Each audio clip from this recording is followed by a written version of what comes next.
Hi chums, right, it's Christmas tree time. So the project for the Ulster Chapter of the Irish Woodturners Guild this year is to make Christmas trees for the Children's Hospital in Belfast, and they are for painting. So easy enough project because with no finishing to do as such, just cut the wood, sand to 120 and basically leave them safe. So we were given wood to do it. It was all different types of pallet wood and everything. There's some I just couldn't cut, it was so hard, I don't know what it was. But I ended up getting 26 or 27 trees anyway. And they've ranged in various sizes from about 3 inches here to about 7 inches over here. I'll just check for sure to be just people. I know you all like numbers and proof, you know. What's that there? Yeah, that's more like 9 inches there. And this is one of the smallest here, and it's about 3.5, 4 inches. So between 4 inches and 9 inches tall. They were pretty hard to do, and I'll show you why they were hard to do. That's not a very good example, but I'm trying to find one that has got a really open, yeah. You can see that really open grain in the bottom of it. Well, they're like that the whole way through, so it made them very hard to finish. So that's why on a lot of them you'll see that I had to undercut, not undercut, but actually put a, I don't know what you call that, a slope or a bevel in there under the branches, because I couldn't get a clean cut on the edge. Now I use my skew for most of these, and I've actually got to like it. I was terrified of the skew. Now there's one there, that's a different type of wood. That's some of my own wood, I don't know what it is, but that one cut quite well, and as you can see at the base, it's not, doesn't tear out and stuff, you know. And that one's got a wee pot under the bottom of it, because some of the bigger kids will want a bit more of a challenge, you know. And then that one there, that one cut well as well. That's the 9-inch one, and just put a little ball on the top of that there. So it was good fun. Now I know, before you start in the comments, I know I said I would make a video, but the problem with it was that these had to be in for Saturday, and this is Thursday, and I started them last night at about 9:45. No, quarter to 7. And at 9:45 I had about 12 done, no, about 10 done. It takes about 15 to 20 minutes for each. Even one like this here, one like that there could take longer than a big one, because it's so hard to get a nice finish on it, you know. So you can see the way the grain's all torn underneath there. It's just the nature of the wood, you know. But they're going to paint them, so it's not critical, and the wee fingers won't get in there too easy. So it was quite a job, you know. Now I know I said I would do a video of the process. You can see a bit of tearing in that one too, tear out in that one as well. But it's actually smooth. But when you look at it that way, oops, sorry, it looks all right, you know. I know I said I'd do a video, but the problem was I had to get these done. So I've just finished them now. It's 4 o'clock on Thursday afternoon. I've been at these for 5 and 6, it's 11. About 11 hours to make 25 of those, you know. So it takes about just over 20 minutes each. And then I left them all at the end, and actually I just took the little stubs out with a skew and then sanded them all at one go at the end. But actually just mounting the stuff in the lathe, cutting it, mounting it, cutting it, that just took a lot of time too, you know. So that's where we are, and I'm happy enough with them. And of course, everything you do, you think you can do it a lot better, but I actually got a bit bored doing this, you know. I'm going to just zoom in a wee bit here to let you see them better.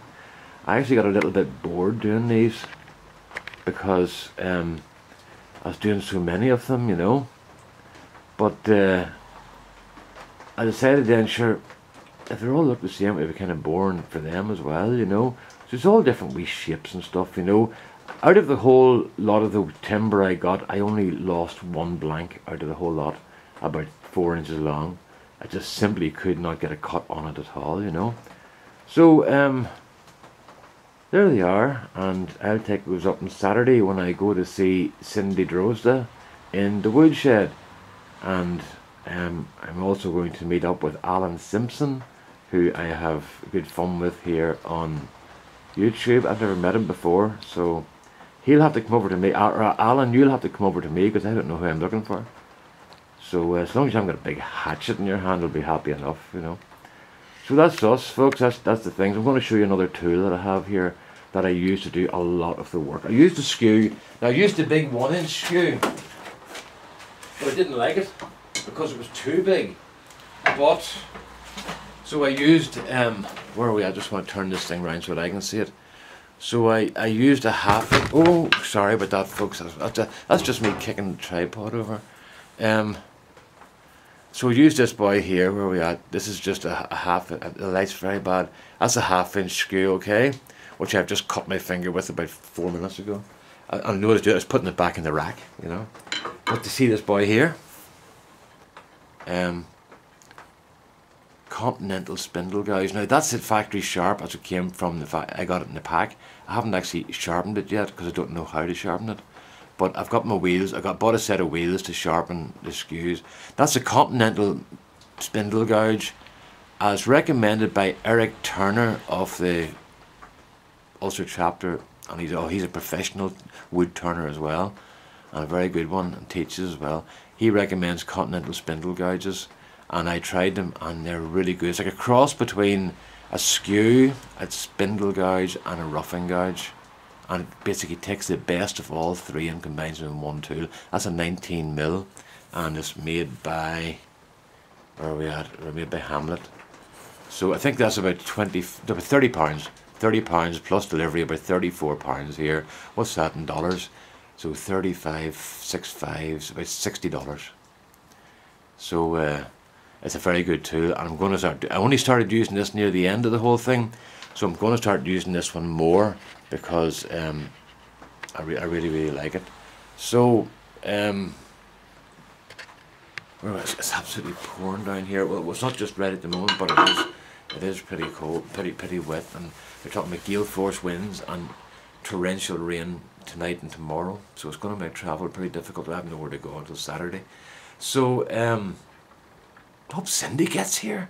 She's here, and she starts here on Saturday. She starts a world tour in our wee club, you know. I like to say our wee club because I joined there last week, a couple of weeks ago, and it's something that I should have done many years ago, and I never kind of got around to it, you know. But as I say, we're in the thing now, so I had to get these done because the rest of the boys are all doing for the kids.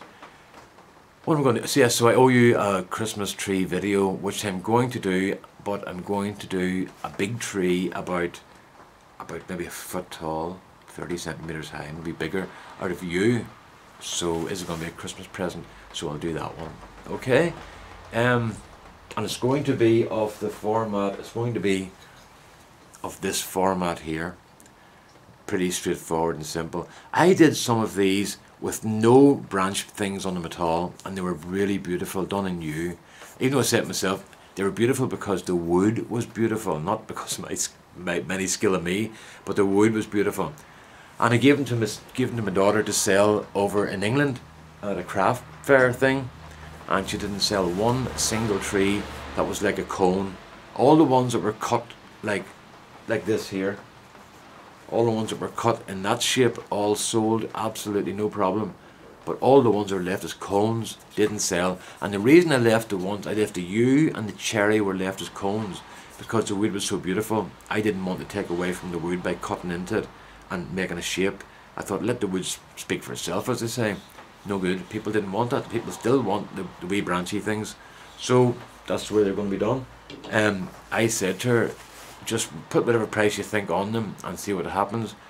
And nobody bought them. So what she's doing now is she's putting them in a silent auction in a charity shop, and whatever they get, you know, they're for charity. They're not made. It hasn't been done for money, you know. But it's kind of disappointing because I thought they were beautiful. But this is another learning thing, you know. Just not everybody likes what I like, so that's the way it is. So there you are, folks. I don't know how long I'm talking too long. 9 minutes. That's far too long. I'm going to get a cup of tea now because I'm absolutely shattered, and I've got the wee fire on as well. That's a sign of things here. And very sad news. Me shop coat, my 25 or 26-year-old shop coat is near done. What do you see what happened? Can I show you that? Yeah, we're there too. Not high enough, yeah. Yeah, I had this wee boy here. I had that wee boy there in my pocket, right? And I was in there, and I brushed some stuff away from myself, and I actually brushed that, and you know what it is? It's so old now. It's so old that the fibre, the cotton's falling apart on it. I got this from Mark's Workwear in Canada about 26 years ago, and I think I've got my money's worth. I think I can afford maybe another $20 for another coat, you know. There's a great thing. Bob Hamilton in Woodturners Resource has a ruler like this with a little thing on the end, and it is brilliant. Because say you're wanting to measure from the start of something, it's really good because you just put it on and it locks on to the start for you. No matter what you're starting, you've got your starts defined. It's a really good little ruler, and I looked everywhere. Veritas, he thinks it was a freebie at one of the Veritas shows, but I found these ones on eBay, and I bought 2 of them. They're big long ones, and I cut one of them down to 6.5 inches or 160 centimeters, and it's great because just keep it in your pocket until you rip your coat apart. So my 25-year-old coat's near done, so let's buy another one, you know. So there you go. Okay then, all the best now. Far too long, but that's your punishment, okay, for something. For anything you've done bad, this has been your punishment. So you're now all absolved of your sins, okay? All the best now. Bye-bye.